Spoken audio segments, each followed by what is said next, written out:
Well, folks, it has been an interesting morning to say the least. I thought today's video was just going to be covering all of the Nintendo financial results. We have actual numbers for Mario Kart World and the Switch 2 itself, as well as the Switch 1, and we are going to take a look at their financial results. However, there was bigger news that popped up this morning. Nintendo put out a kind of statement on their website about how they plan on increasing the pricing for Switch 2 accessories, as well as the Nintendo Switch 1 family of systems, and even some of those accessories as well. This is all going into effect on August 3rd, and people are really upset, justifiably so. There's no way to view this as a positive thing in any remote reality. You know, this 8-year-old hardware is going up in price. We have never seen something like this happen before for such old hardware. You know, I remember growing up, and the GameCube and the PS2 and even like the Wii and PS3, those are consoles I got when eventually they went on pretty deep discount. I remember when the PS3 went down to $299 and they released the slim model of that, and that's when my family was finally able to afford one when it launched at $600. But now we live in a reality where the opposite is true. A console can launch at $300 and now go up as high as like $400, for example. Or even the Series X, we've already seen that go up from, I think, $500 to $600, I want to say, for like the base Series X. So prices are going up. It's because of tariffs. So let's go over that, as well as Nintendo's financial results, and kind of see where all of the sales numbers lie. You all know me, I love my sales numbers. Of course, if you are new here and you enjoy videos like this, I would appreciate you liking the video and subscribing. Let's get into it. Alright, so the first thing we should cover is the actual Switch 1 price updates and everything. So this is what Nintendo posted on their website. I'll have this link down below so you can see it for yourself. They say pricing for the original Nintendo Switch family of systems and products will change in the US based on market conditions, effective August 3rd, 2025. Seems like it will also apply to Canada as well. I don't think any other regions are affected just yet, but of course, with it applying to the US, well, you can kind of make a guess that, yeah, this is because of market conditions. Well, that means because of the tariffs that are, I believe, going into effect on August 7th. If you remember back in April, Trump announced a tariff on certain regions, particularly Japan, I think China and Taiwan, I want to say. And those are, you know, those are countries that Nintendo does a lot of their manufacturing in. And I made videos on the channel talking about it back then in April. However, there was a 90-day pause put on that.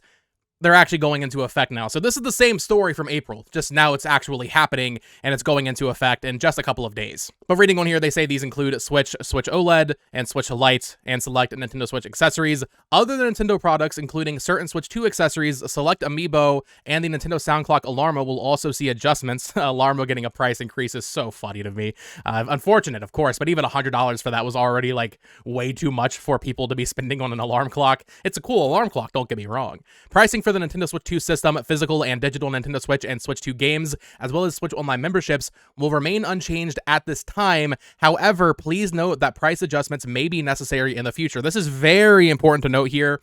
What we're talking about in terms of what's getting a price increase in the immediate future is mostly Switch 1 related and a couple of Switch 2 accessories and Amiibo.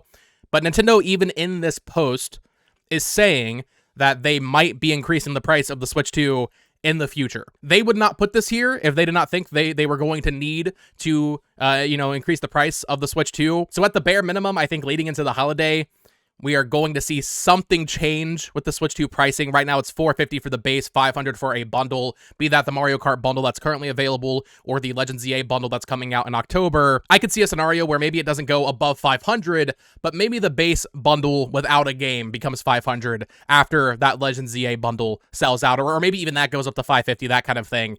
It's unfortunate all around. The Switch 2 is already the most expensive console Nintendo's ever made. It's already a hard pill to swallow for a lot of people. I think the uncertainty right now, especially after yesterday's Direct, also makes it a lot worse. Just optically, it's like, okay, you're raising the price of the Switch 1. You're talking about how you might in the future need to change the price of the Switch 2 and games for both platforms. But then also, you didn't date any of your own games. We have nothing coming out. Right now, there's nothing on the calendar dated beyond Pokemon. It's just bad optics. You should have dated Prime 4 and Kirby, and then that way it's like, okay, well, at least we know what's coming. But if they're talking about maybe increasing the price of the Switch 2 in the future, you better announce some games that are coming out this year. Now, the actual pricing for the Switch 1 and certain Switch 2 accessories has not officially come out yet. However, Target on their back end seem to accidentally, do it a little bit early. So it might change a little bit by Monday or Sunday when they go into effect. But right now, this is what Target had it listed as, and then they removed it. The Switch OLED is going up $50 from $350. So $400 for a Nintendo Switch OLED. That's only $50 less than a Switch 2, which is nuts. The regular Switch, the non-OLED, is going up to $340. The console that launched back in 2017 is now going to be $340 from $300, and the Switch Lite is only going up $30 from $200. This is awful.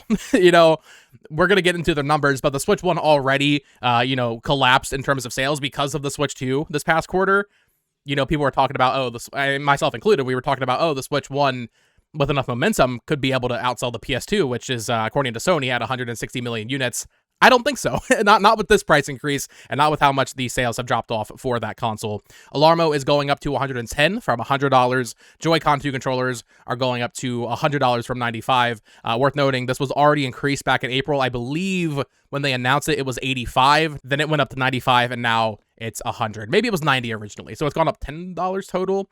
Interestingly, the Pro Controller not affected by this, but there are some other increases as well. This is absolutely horrendous. The Switch 1 Joy-Con, the ones that drift, those are going up from $80 to $90 this weekend. I don't even know, who would be buying just a pair of Joy-Con. I mean, I know there's, 150 million Switches out there, so I'm sure it just happens casually day to day. People are walking into Walmart, they break their Joy-Con for the Switch 1 they bought, 7 years ago, and they need a new pair. But this going up to 90 when they never fix the drift is, that's definitely a choice. I mean, I guess, tariffs, they gotta do it. But, yeah, that's just a bad look. No matter how you slice this, this is really, really bad.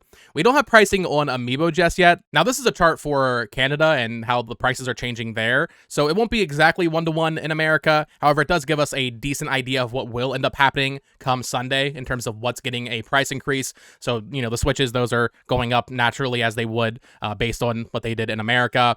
Games are actually seeing a bit of an increase over there. So, for example, $50 games are going up to $55, so Prime Remastered. I wonder if that'll affect the US, because that's a $40 game here. Would that go up to $45? We'll have to wait and see. $65 games are going up to $70, $80 games are going up to $85, and $90 games are going up to $100. So like Tears of the Kingdom. Once again, these are Canadian prices. Tears of the Kingdom, not $100 US dollars. That is Canadian, but still definitely not what you want to see. Here are all the accessories that are changing, including the Switch Online controllers in Canada. Those are going up by about $5 each, except for the SNES controller. And yeah, this carrying case isn't going up. Switch Online memberships are changing a little bit. The expansion pack family plan's going up $10 total. And then Amiibo. This is the one I'm really curious about, because Amiibo have already gotten ridiculous because of the tariffs, or at least that was the original thought, right? Because back in April, when they announced the Tears of the Kingdom Amiibo that came out back in June, they priced them at $20. They took those down, and then they repriced them at $30. The Street Fighter Amiibo were $30, then they went up to $40. At least according to this, for Canada, those aren't changing. However, the cheaper Amiibo are going up. So like the Smash series of Amiibo are going up $1 in Canada, and the $25 Amiibo, like the Tears of the Kingdom Ganondorf, that's going up $5 to $30. And this is all from Oatmeal Dome, by the way. Shout out to him. But yeah, prices are going up. It really sucks. Is it Nintendo's fault? I mean, of course, they're a little bit to blame here because they are literally the ones doing it. But ultimately, the blame does lie on the current president. He's the one who put all these tariffs into place. He's the reason this is happening. There's no other explanation for it. It's not Nintendo being greedy, like people want to say. It is because of the tariffs. And I've seen so many posts on Twitter being like, lol, it's not because of market conditions. It's just because Nintendo is greedy. Yeah, for one, of course, Nintendo's greedy. That's the entire point of the company. But also, this isn't that. This is them literally just trying not to lose money on every unit sold. Some of that is being, offset by the accessories. That's why the Amiibo have gotten so expensive, presumably, so that, they can take more profits from that and then also apply it to the Switch 2 without increasing the price of the Switch 2. They seem very hesitant to increase the price of the Switch 2, and for good reason. That would look even worse than anything else they've done this year, I think, more than game key cards and more than the Switch 1 going up. If they raise the price of the Switch 2, people are going to have a field day with that. I'm sure it'd be a marketing disaster. They want to avoid that at all costs, so they're going to increase the price of everything else first, and then depending on where things lie after that, that's when, we start seeing maybe a Switch 2 price increase come later this holiday. I did want to read this from Daniel Ahmad. He's an analyst. He's been around talking about Nintendo and video game stuff for a very long time. So he said it's a 20% tariff on Vietnam. I think I said Taiwan earlier. 20% tariff on Vietnam, 30% tariff on China, 15% tariff on Japan, all markets that Nintendo relies on for hardware and software production. Wouldn't be surprised if Nintendo end up raising Switch 2 prices at some point as well. So I wanted to cover that first before we read Nintendo's very impressive sales numbers for the Switch 2. This all really, really sucks, especially when you view it through the lens of, okay, well, the Switch 2 at $450 or, $500 for the bundle, that's already way too much for some families to afford, especially as we move into the holiday. But then you could kind of be like, okay, well, the Switch Lite's still there. The OG Switch is still there. There's still plenty of great games there, and games that are coming there like Legends ZA and Prime 4, and next year with Tomodachi Life and very niche, but Rhythm Heaven. You can't even really say that anymore. Like, yes, it's still literally a cheaper option, but it's getting to the point that, like, it's really not. I mean, a Switch OLED for $400, a regular Switch for $340, and a Switch Lite for $230. I mean, $230 still the cheapest console you can buy, but also it's a 7-year-old device, 6-year-old device. This is bad news all around. I wanted to cover it so you all know what's going on. I posted this on Twitter when I first woke up this morning. I missed one just a year ago. We were all predicting the Switch 1 would get a price cut around the time the Switch 2 came out to move stock, right? Even I think back in like January in my like annual Nintendo predictions video, before we knew exactly what Trump was going to do when he got into office, it's like, we all thought this was going to happen. This has been the way of every console generation. Even when like the PS5 came out during the chip shortage, I'm pretty sure the PS4 didn't get like a permanent price drop or anything too significant. But I still remember seeing like deals for you get a PS4 for pretty cheap. Now we're seeing a 7-year-old console go up in price. I don't think anybody could have predicted this back in January, or maybe even, a little bit before the election, which just sucks. This is the time that people should be able to get a Switch 1 for cheaper than ever.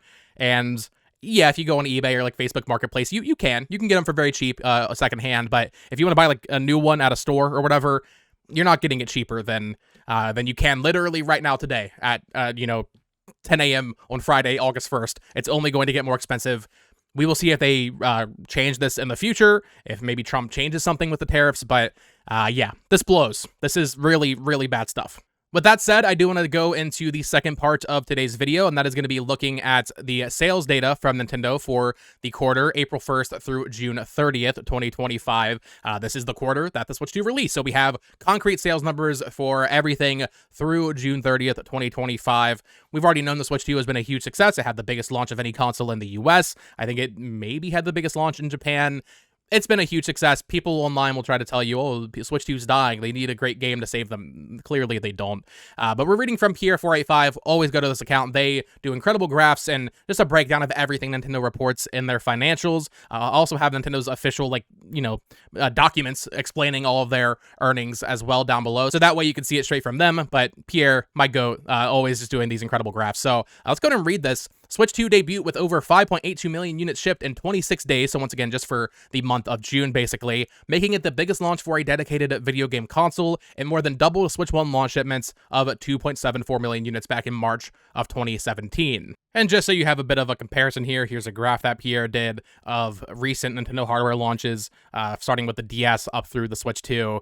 And I mean, it's not even close, really. The second biggest would have been 3DS, which is kind of interesting that the 3DS actually had a higher launch worldwide than the Wii. But I guess the Wii took a little bit to pick them up. No, not really. Wii was sold out immediately. So that's actually very surprising. What it does come down to at a certain point is just how much stock they've had available. And the Switch 2 has had a lot of stock available. They really did actually figure out the scalping issue, and they made ample supply so that they wouldn't have these supply issues with the console when it released. We'll see how that goes into the holiday, especially if there is some sort of price increase. But still, 5.82 million for the Switch in its first month is very impressive. The Switch 2 has shipped over 8.67 million games in its first month, with the Americas leading the way at 3.31 million units shipped, so 38% of the total shipments for software. Here's a pie chart showing all of that, as well as some other graphs here showing off the software shipment by platform. Look at Switch versus Wii U. So Switch 2 is certainly going to end up becoming, it's going to pass Wii. I don't know if it ever gets quite as high as the Switch 1, especially since the Switch 1 software will continue selling because it's on the Switch 2 eShop, so we'll see how high Switch 1 goes. But Switch 2 really shouldn't have much issue beating any of these other things beyond, Switch 1. Mario Kart World shipped 5.63 million units in 3 weeks. Despite being a launch title, it's the second fastest selling title in the franchise, behind only Mario Kart Wii, which is at 6.4 million units, or 4.2 million units, I should say specifically. So this is going to be a megaton. It's going to become at least the second best selling Mario Kart. I don't think it'll go past Mario Kart 8 Deluxe because that game is an absolute juggernaut, and once again will continue selling even with Mario Kart World available for sale. But still, great sales there, and it's funny to have the comparison here of 8.67 million units of games in the first month, 5.63 million units of games in for Mario Kart World in 3 weeks. So you can do the math there. Roughly 3 million units of software on Switch 2 sold that weren't Mario Kart. Kind of interesting. I wonder what the actual breakdown of that is for third parties, but also stuff like Breath of the Wild and Tears of the Kingdom, and yes, even Welcome Tour. I feel like Cyberpunk would be the runner up there, but even like Bravely Default, worldwide, we're talking about Japan. I feel like that might be high up there, especially because it was a $40 title. So not too bad in terms of software. And of course, that means the attach rate for Mario Kart World is through the roof, but, this is accounting the bundle naturally. So a lot of Switches inherently are just going to come with that. Mario Kart World is the first of many games that will join the million sellers list on Switch 2. So yeah, just Mario Kart World so far there. The Nintendo Switch shipped 980,000 units this quarter, down from 2.1 million units last year during the same period. That's over 153.1 million consoles to date. Nintendo DS lifetime sales are less than 1 million units away, so they are going to pass the DS very soon by the end of the year, especially with Pokemon coming out. The issue is now, we've been talking for a couple of years now, like, will the Switch be able to outsell the PS2, which recently, or, a year ago or so, Sony said, hey, PS2 actually sold 160 million units, which I believe them. I think they just had never updated their reporting or whatever, which is still weird, but I do believe Sony ultimately. I don't think they can do that now. If they did, 980 units this quarter, and to be fair, so much Switch 2 talk and Switch 2 hype, will they bounce back and do more next quarter? Probably, but also with these price increases and with the lack of games coming out for it, I mean, it's really just Pokemon and Metroid, which Pokemon is huge, but I think most people that are going to buy a new console, especially if the OLED is 400 and even the regular Switch is 340, most people will spring the extra 100, 150 bucks and get a Switch 2. I don't think the Switch 1 is going to get to 160 million. It'll pass DS. It'll become Nintendo's best-selling console of all time. I don't think it's passing PS2 at this point, though, unless they keep manufacturing it for like 6 more years, and maybe it does end up getting a bit of a price cut, but even just a price cut down to where it was, I don't know if that would be enough. So we'll see what happens here, but obviously a very successful console, just a juggernaut. I don't think the Switch 2 is going to come anywhere near close to that. Maybe around that 100 million mark. We'll see what happens there and how long the Switch 2 ends up lasting. But yeah, Switch 1, 980,000 units this past quarter. Usually I go very in depth with these things, but honestly, the updates aren't that crazy right now because it's really just people focusing on Switch 2 at the moment, and there's not much to say there because yeah, Switch 2 very successful hardware. Mario Kart World, that's really all we know about. But Mario Kart 8 Deluxe shipped another 660,000 units this quarter. I'm curious how many of those sales were after Mario Kart World came out, right? Like, this game is going to keep selling. It's at 68.86 million. It's going to pass 70 million. Can it get to 80 million? Maybe, right? Like, this is a game people are also going to buy. It's always going to be on the Switch 2 eShop. It's always going to be selling. So lifetime, yeah, it might end up passing 80 million. Just for the Switch 1 version, I should note, if you include the Wii version, it's at 77.32 million, which is nuts. Wii Sports lifetime sales are within reach with only 5.58 million units separating them. Just absolutely nuts for Mario Kart. New Horizons shipped another 370k in the past 3 months.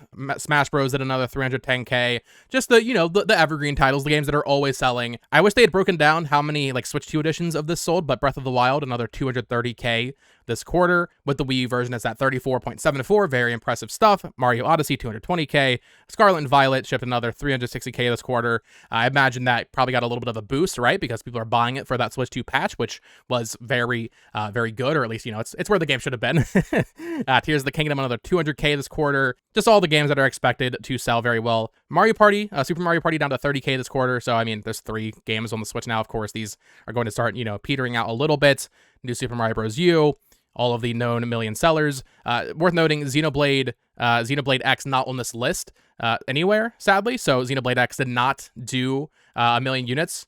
I think it launched at a really bad time, to be honest. I think it just was a really, really bad time for them to release that game. Even me, I'm a huge Xenoblade fan. I waited so long for that game to come out. Came out 10 days before the Switch 2 April Direct, where we found out that a lot of the games are going to be getting patches. Now I'm just waiting again, and I think a lot of people are waiting for that game. I think they should have pushed it to, like, Imagine if Xenoblade X was coming out in August, right? As a Switch 1 and Switch 2 game. I guarantee you it would sell over 1 million copies. It'd have so much more hype for it. I think they kind of did that game dirty. I gotta be honest.